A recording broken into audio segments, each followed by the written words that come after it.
అనగనగా ఒక రాజు. ఆ రాజుకు 7 కొడుకులు. రాజుగారంటే మనిషి. ఆయనకు 7 కొడుకులు అంటే మనిషిలోని సప్త ధాతువులు.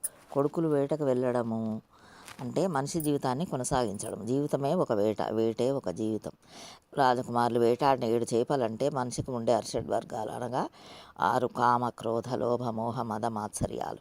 వీటన్నింటిని మనిషికి సాధన చేసి ఎండగట్టవచ్చు, అంటే పూర్తిగా నియంత్రించవచ్చు. అందుకే కథలో 6 చేపలను ఎండగట్టినట్టు చెప్పారు రాజుగారి కొడుకులు.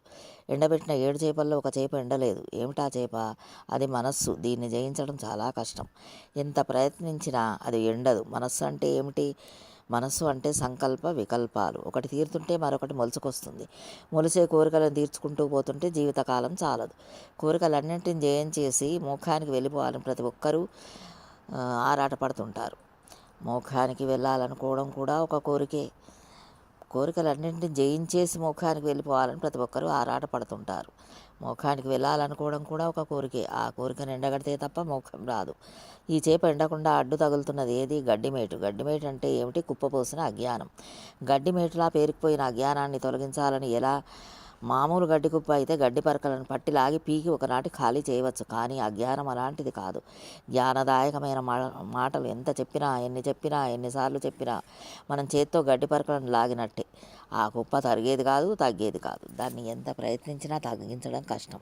మరి అది పోవాలంటే ఏం చేయాలి? ఆవు వచ్చి మేయాలి. ఆవు ఎక్కడి నుంచి రావాలి? అసలు ఆవు అంటే ఏమిటి? ఆవు అంటే జ్ఞానం. జ్ఞానం అనే ఆవు దొడ్లో ఎగబడి మేస్తే అజ్ఞానం అనే గడ్డి కుప్ప ఒకనాటికి అంతరించిపోతుంది. లేదు, జ్ఞానాన్ని అగ్నికరంగా మార్చి గడ్డిమేటు మీద వేస్తే కాలి బూడిదవుతుంది. అందుకే భగవద్గీతలో మన కర్మలు, వాటి ఫలితాలు జ్ఞానాగ్నిలో దగ్ధమైపోవాలని చెబుతాడు కృష్ణుడు.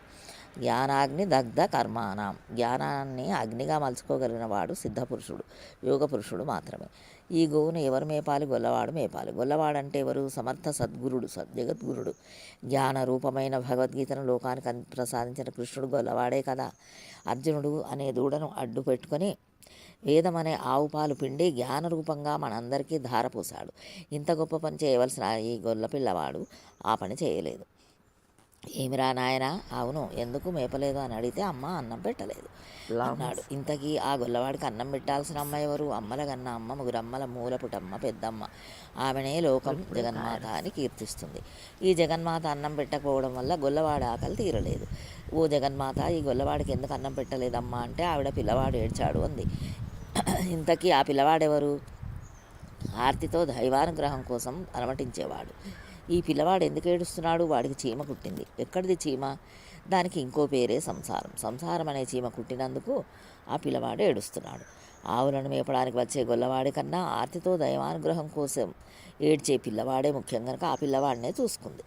మరి గొల్లవాడు అమ్మ అన్నం పెట్టకపోవడం వలన తన విధిని నిలిపివేశాడా? లేదు. అమ్మ ద్వారా తన పనిలో భాగమైన శిష్ట రక్షణను చేసుకున్నాడు. చీమ కుట్టినందుకు కథలో పిల్లవాడు ఏడ్చినట్టే సంసార బాధలు, ప్రపంచ బాధలు భరించలేక మనం కూడా ఏడుస్తున్నాం. మనల్ని ఈ బాధలే చీమలై కుడుతున్నాయి. చీమలు పుట్టలోనే ఉంటాయి. ఏమిటి ఈ పుట్ట? మనిషికి ఉండే సంసారం ఒక పుట్ట. ఈ పరమార్థాన్ని చెప్పడం కోసమే జీవితంలోకి అడుగు పెట్టే ముందే ఈ గొప్ప విషయం తెలియాలనే సదుద్దేశంతోనే మన పెద్దలు మన బాల్యంలోనే ఈ కథను ప్రతి పిల్లవాడికి నూరిపోశారు. సర్వం శ్రీకృష్ణార్పణమస్తు. జై